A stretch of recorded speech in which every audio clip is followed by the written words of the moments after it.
Hola amigos, hoy es 23 de marzo de 2020. Quiero manifestarme o hacer algunas sugerencias en relación con este punto de la crisis carcelaria. Lo hago desde mi posición como vicepresidente de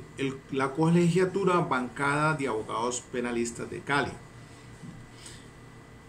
El día de ayer, pues entonces acaba de expedirse por parte del gobierno nacional la resolución 01144, mediante la cual se le declara el estado de emergencia con la posibilidad de extenderla por un año más si no cambian las condiciones. Esto que acaba de ocurrir el día sábado en la noche en la cárcel de Modelo, pues era una bomba de tiempo que se estaba esperando reventar en cualquier momento, porque el problema del hacinamiento carcelario no viene de ahora, sino mucho tiempo atrás. Es solamente entonces bajo la presión de la Comisión de Seguimiento de la Sociedad Civil frente a esa tutela T388 del 2013, en la que la Corte Constitucional declaró el estado inconstitucional de cosas en las prisiones. Frente a esta situación, entonces presionan para que se declare ese estado de emergencia y se convoque a todas las autoridades a nivel nacional, departamental y municipal para formular un plan de contención, de prevención del COVID-19, y entonces esto se dé frente a toda la población carcelaria, no solamente en los centros de establecimiento, sino también en las unidades de reacción inmediata y en las estaciones de policía, que ahora fungen como cárceles transitorias. Entonces, el Consejo Directivo del IMPEC acaba de justificar pues la medida, porque ellos reconocen que efectivamente entonces hay unos graves y sobrevinientes problemas de salud que se pueden suscitar frente a la insuficiencia de la capacidad sanitaria y de seguridad que se tiene en las cárceles por el problema del hacinamiento, y que hay ostensibles fallas del servicio esenciales que afectan entonces los derechos de la población más vulnerable, que es la carcelaria, y también de los mismos funcionarios penitenciarios y de los auxiliares bachilleres que allí prestan ese servicio. También el Movimiento Nacional Carcelario peticionó esta declaratoria, porque es que hay un hacinamiento del 53%. Miren, en estos momentos hay 123.434 personas en centros de reclusión, entre mujeres y hombres, y el sistema solamente tiene cupo para 80.373 personas, es decir, hay un sobrecupo de 40.361. Así que las soluciones que se están pidiendo pues son expeditas y son urgentes y son imperativas.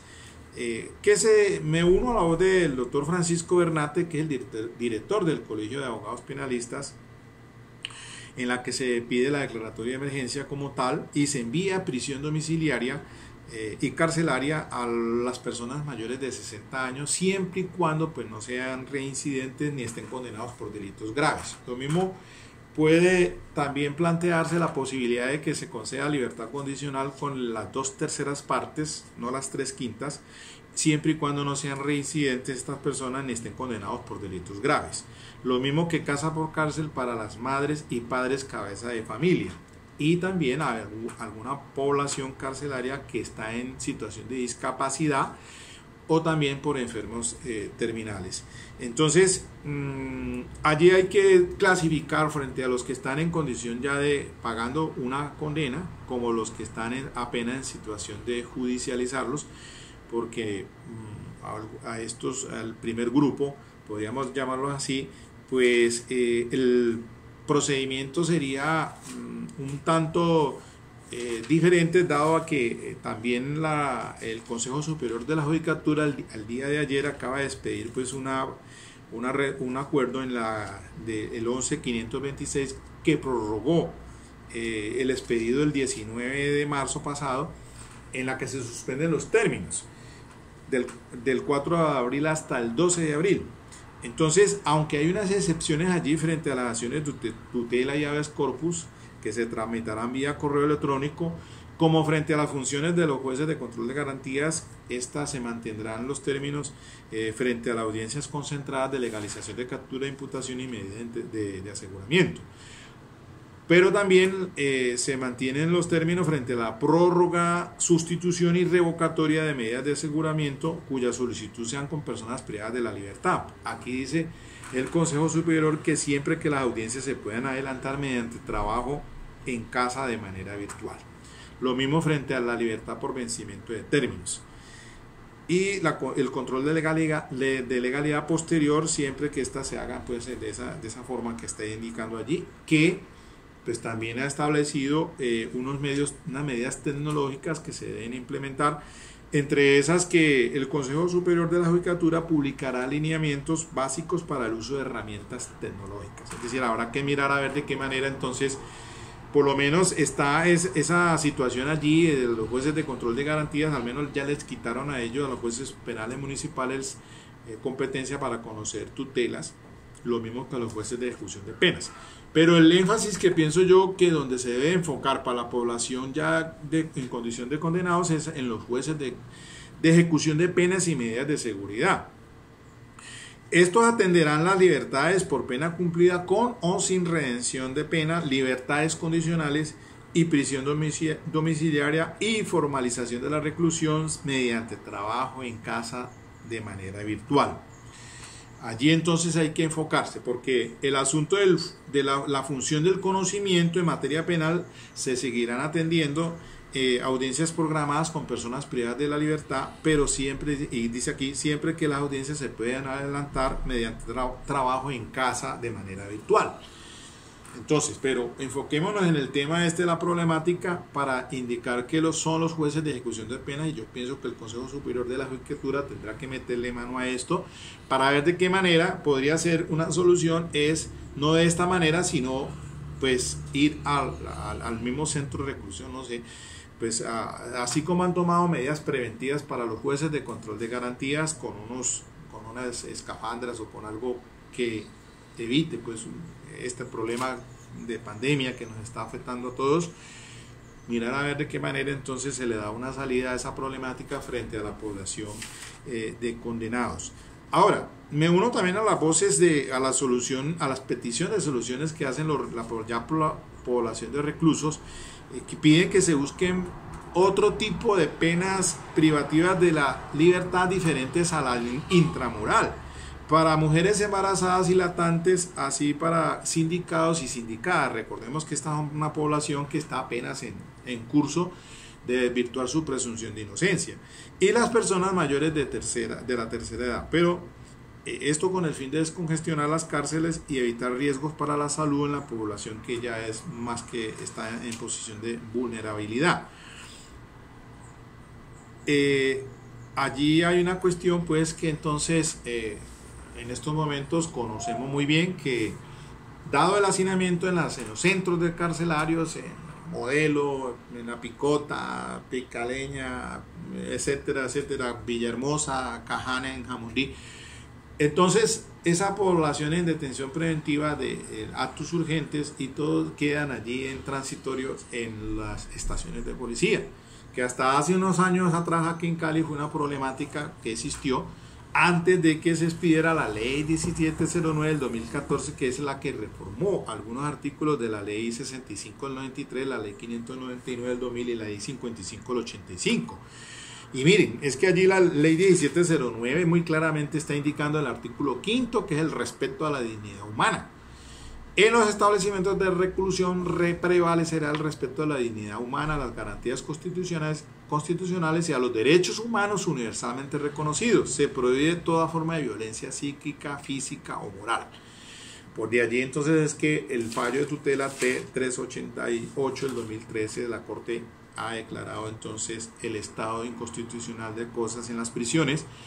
Y pues aquí, frente a la cuestión de que la intervención, la obligación que se le atribuye, dice hay un artículo 5º que adicionó el CTA de la ley 65 que dice hay unas obligaciones especiales de los jueces de penas y medidas de seguridad. Miren esto: los jueces de pena y medidas de seguridad tienen el deber de vigilar las condiciones de ejecución de la pena y de las medidas de seguridad impuestas en la sentencia condenatoria. Los jueces de ejecución de pena y medidas de seguridad de oficio o a petición de la persona privada de la libertad o su apoderado de la Defensoría Pública o de la Procuraduría General de la Nación. También deberán reconocer los mecanismos alternativos o sustitutivos de la pena de prisión que resulten procedentes cuando verifiquen el cumplimiento de los respectivos requisitos. Por eso es que allí me enfoco yo. Bajo esta situación son los jueces de ejecución de penas que tienen que, pues el gobierno, mirar aquí y potencializar, darles herramientas a ellos para que entonces empiecen a trabajar allí directamente en las cárceles a fin de mirar esta población carcelaria vulnerable que está en condición de condenados. Y frente a los otros, pues obviamente ya esas son medidas, otras alternativas que también se puede aplicar, pero pues obviamente que mientras esté como en derecho las cosas se deshacen como se hacen, hay una medida de privación impuesta por un juez de control de garantías, así mismo tendrían que entonces sustituirla otro juez de garantías, pero mirar a ver los mecanismos para que se aplique una pena alternativa que no sea la intramural para estas personas que están por lo menos en esa condición de investigación, y frente a delitos que no sean reincidentes o que no supere o por delitos que no superen los 8 años. Mirar a ver entonces, como pienso yo que se ha venido haciendo, como está la legislación actual, atendiendo a esos principios y del derecho internacional, de la Corte Interamericana de Derechos Humanos, y leyes, dos que están vigentes aún aquí en Colombia, como es la ley 74 del 68, que es el Pacto Internacional de Derechos Civiles y Políticos, y la ley 16 del 72, que es la Convención Americana de Derechos Humanos. Dos instrumentos internacionales que a través de ellos es que ahora se ha legislado, y recordemos muy bien que nuestro Código de Procedimiento Penal le exige al juez que indique si hay penas, hay otras medidas alternativas diferentes a la intramural que pueda a esa persona cobijarla de una manera que no vaya entonces a quedar en una situación de hacinamiento carcelario. Yo creo que hasta muchos fiscales se abstienen de pedir la medida, más bien porque ahora que estuve como defensor público en Armenia, pues llegué a audiencias preparatorias por delitos, imputación de delitos sexuales que no estaban con persona detenida. Me llamó eso la atención, entonces uno dice, bueno, hay que mirar entonces, darle una solución a esta problemática que es grave, grave, grave, y no solamente cuando se dan estas situaciones es que se hacen, mire, se hacen las reclamaciones del caso. De manera, puede ser el pánico al interior de la modelo puede estar justificado, que ya ahora que se iban a dar una fuga masiva, pues habrá que establecer eso en la investigación, pero no decirse de esa manera así, como de pronto salió al aire la noticia, porque hay que mirar a ver si era una reclamación justificada a fin de que se exigiera al gobierno de que esta población está muy en situación vulnerable, dado a que pues se ha negado el ingreso de sus familiares, y nosotros, hasta los mismos abogados, no podemos acercarnos allá por pues esta problemática que nos ha cogido así de sorpresa. Y pues obviamente que estoy, como digo yo, y lo indicaba literalmente, estoy en situación de prisión domiciliaria. Algo jocoso, bueno, pero de todas maneras hay que buscarle las soluciones a esta problemática carcelaria, pero que no sea así, bajo estas circunstancias, presionado siempre. Mire, esto ya lo vengo analizando desde hace muchos años atrás, desde la ley segunda de 1984, recién desempacado de la universidad, me tocó, aquí existía solamente la cárcel de Villahermosa, en ese entonces era Villanueva, hoy Villahermosa, que de Hermosa no tiene nada, y entonces no existía Herón o Cajana allá en Jamundí, pero tanto la de aquí como la de allá están por encima del cupo, andan más de 5.000 personas privadas de la libertad, cuando son cupos apenas de 2.000 y pico de personas. Entonces, eso ya desde ese entonces, 1984, después en el 2014, 20 años, 30 años después, 2014, la ley 1709, y ya vamos en el 2020 y miren cómo están. Aquí yo de pronto hasta recuerdo un trabajo que hicieron dos amigos mexicanos, abogados, el doctor Fili Eduardo que se hizo un estudio al interior de las cárceles por la problemática que se tiene aquí. Vinieron ellos exclusivamente a hacer un estudio de investigación al interior de las cárceles colombianas para darse cuenta de lo que estaba ya diciendo, porque tuvo que ver lo que dijo la Corte Constitucional en la tutela T388 del 2013, que eso no era de ahora, sino de hace muchos años atrás. Pero como así están las cosas, solamente, insisto, frente a esta problemática es que revientan las cosas. Pero busquémosle una solución. A ver, entonces, por favor, aquí el sistema nacional penitenciario y carcelario, ¿por quiénes están integrados? Pues está integrado está integrado según dice aquí el sistema nacional,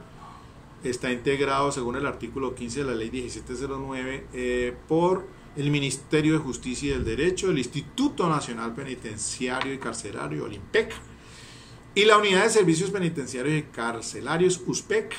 como adscrito al Ministerio de Justicia y del Derecho con personería jurídica, patrimonio independiente y autonomía administrativa, por todos los centros de reclusión que funcionan en el país, por la Escuela Penitenciaria Nacional, por el Ministerio de Salud y Protección Social, por el Instituto Colombiano de Bienestar Familiar y por las demás entidades públicas que ejercen funciones relacionadas con el sistema. Así que esperemos a ver mañana con qué van a salir, pero son medidas urgentes, imperativas ante la problemática de estas personas que están en estos momentos en condición de vulnerabilidad, los presos. Bueno, mis queridos amigos, hasta aquí mi sugerencia, digo yo, tratando de darle unas soluciones a la problemática. Me uno a las voces que reclaman y lo hago como vicepresidente de la Colegiatura de Abogados Penalistas de Cali y además en mi condición de criminólogo de aquí, como abogado penalista y criminólogo que soy de la Universidad de Santiago de Cali. Bueno, muy bien, mis queridos amigos, y saldremos adelante de este problema, como decimos aquí en mi tierra, enchuspate. Estamos enchuspados. Ok.